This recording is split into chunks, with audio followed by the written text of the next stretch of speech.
Thank you for watching videos by Jeff Sibelius and LandAndAirPhotos.com. I'm going to give you 5 reasons why you should get a Part 107 Small UAS certification even if you don't plan to sell your photos. If the first 4 don't convince you, reason number 5 will.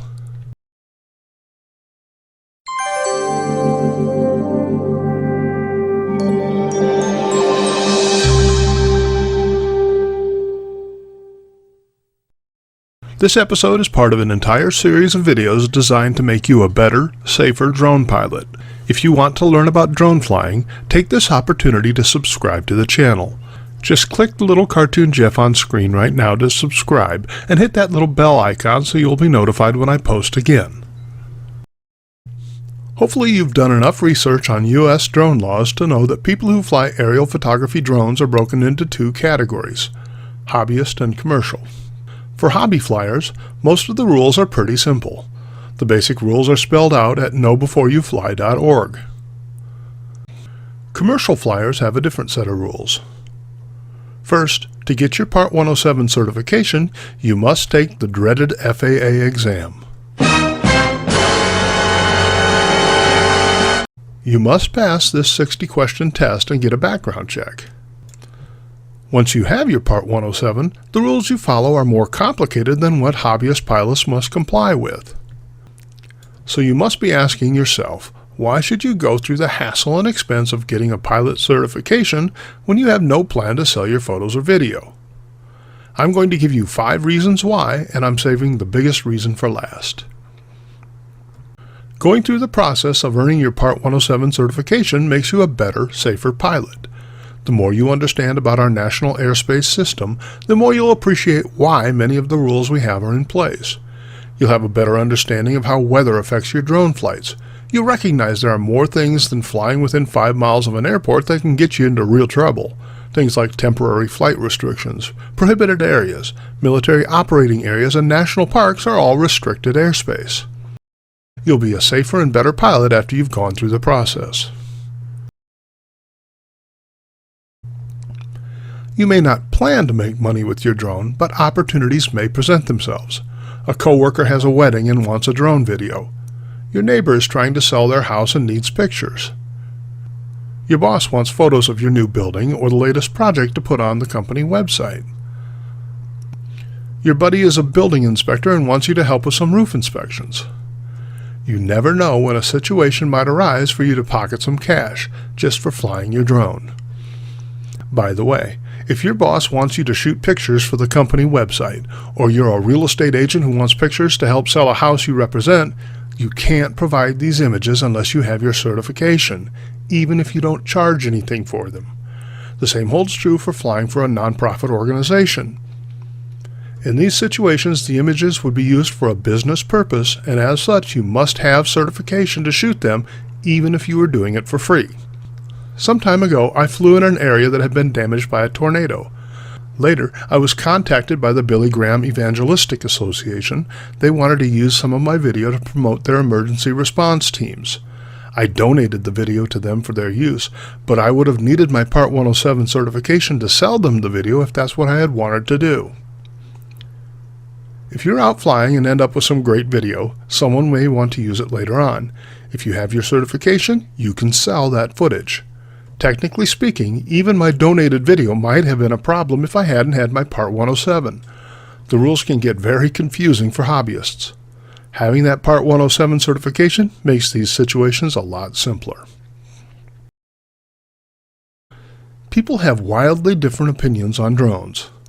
Most people who approach me while flying are fascinated and excited to see a drone in action. A few people aren't as enthusiastic. This can present even more of a problem if the person in question is a law enforcement officer. Most police officers are not aware of federal regulations for drone operations, and some might be inclined to challenge you, even when you're operating in full compliance. Having your certification will help you in 2 ways in this situation. First, you will have the knowledge to be able to speak more clearly and authoritatively to the officer's questions. Second, you'll have an actual identification card from the FAA to present to the officer to verify your qualifications. This is a matter of perception. The police must rely on their immediate impression of someone as they respond to new situations. Your ability to present yourself as a licensed person of authority could have a big impact on how the officer, or any other person who approaches you, responds to what you have to say.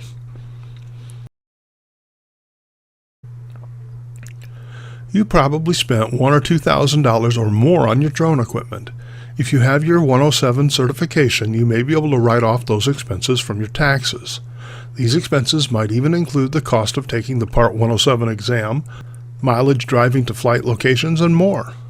Talk to your accountant or tax advisor for more information. Okay, the first 4 reasons didn't convince you. This one will. I said at the beginning that hobbyists and commercial pilots fly by different rules. For a hobbyist, you aren't supposed to fly within 5 miles of an airport.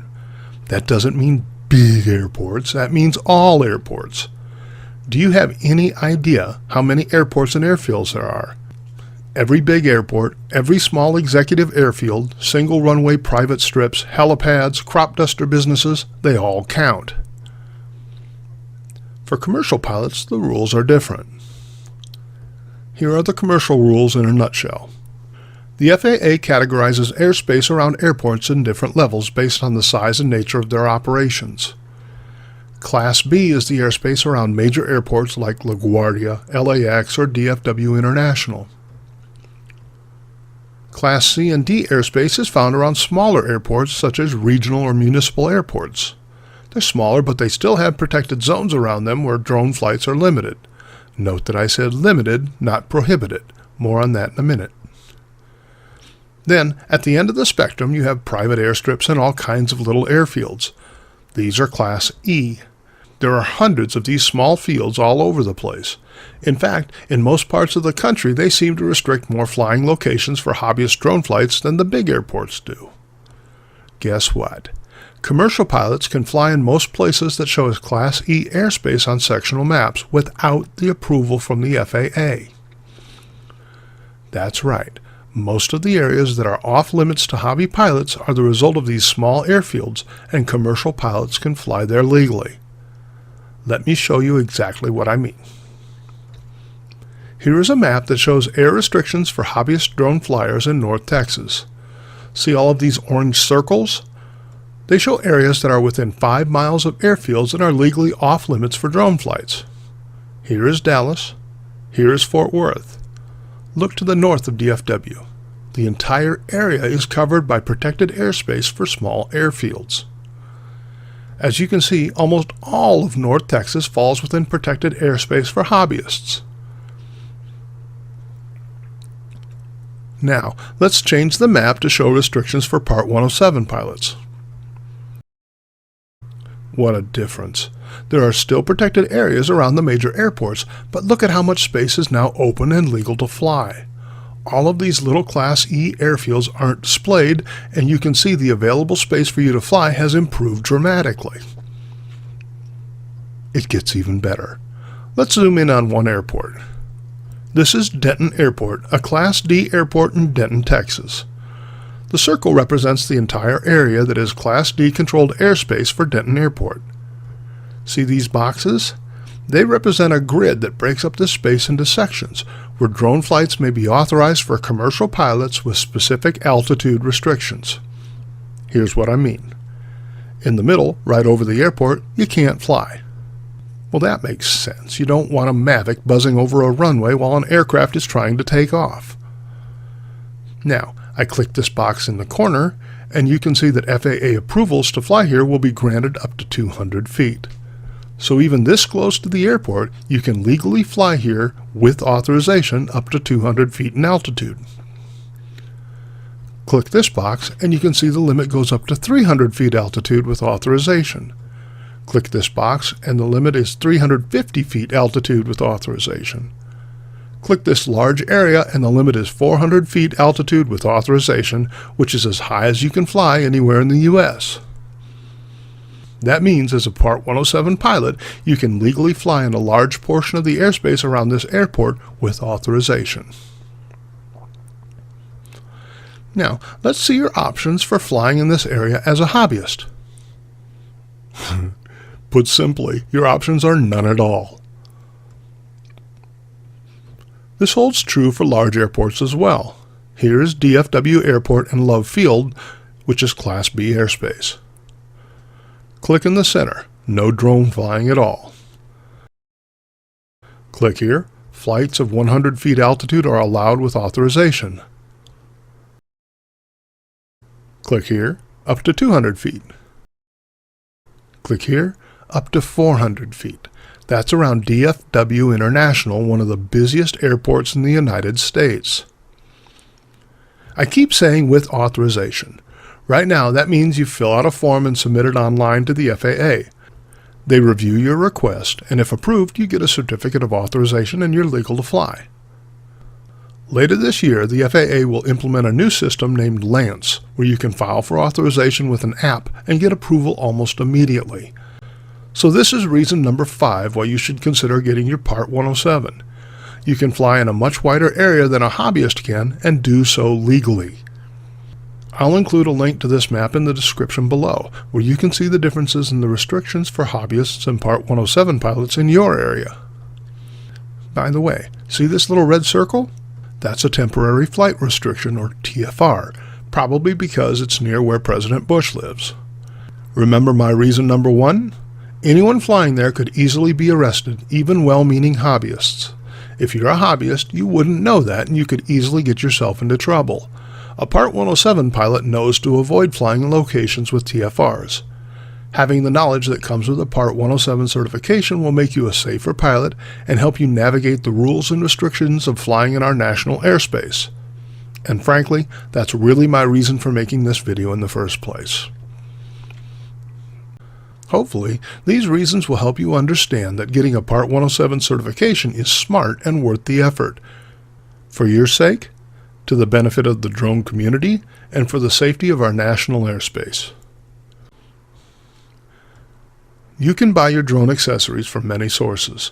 I encourage you to check out acesdeals.biz.